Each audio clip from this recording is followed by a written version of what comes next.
केलेलं आहे। काही वेळामध्ये तुम्हाला ब्रेकिंग न्यूज मिळेल अशा पद्धतीचं वक्तव्य देखील एकनाथ शिंदेंनी केलं आहे।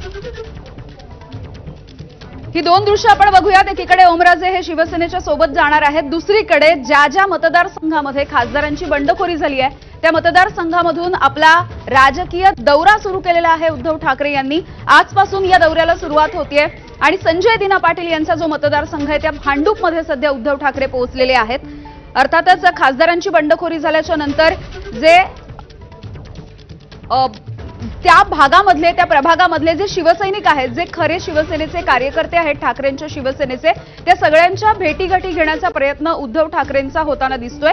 भांडूपमधली ही थेट दृश्य आपण बघतोय। उद्धव ठाकरे यांना भेटण्यासाठी आणि त्यांच्या स्वागतासाठी सध्या भांडूपमध्ये देखील मोठ्या संख्येने ठाकरेंच्या शिवसेनेचे पदाधिकारी आणि कार्यकर्ते जमलेले आहेत। कालच या प्रभागामधील आमदार असणारे सुनील राऊत यांनी देखील उद्धव ठाकरे यांची मातोश्रीवरती जाऊन भेट घेतलेली होती।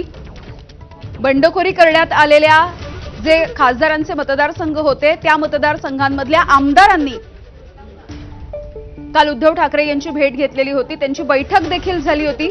पुन्हा एकदा ठाकरेंच्या शिवसेनेला उभारी देण्याचा असा हा उद्धव ठाकरे यांचा प्रयत्न आपण पाहतोय आणि त्याच निमित्तानं सुरू झालेला त्यांचा हा दौरा जो बंडखोर खासदारांच्या मतदारसंघामध्ये होतो आहे। बंडखोरी केलेल्या 6 खासदारांपैकी एक खासदार असणारे ओमराजे निंबाळकर यांच्याबद्दलचा निर्णय सध्या येतोय। ओमराजे हे शिंदेच्या शिवसेनेच्या सोबत जात आहेत।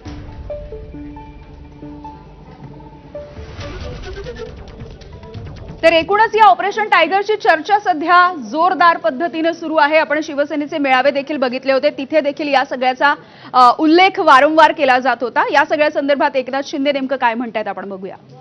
खासदार ओमराजे निंबाळकर नाराज आहेत, त्यांच्यावरती ठाकरे गटाकडून खूप जडी टीका करण्यात आली, त्यांना रील स्टार देखील म्हणण्यात आलं।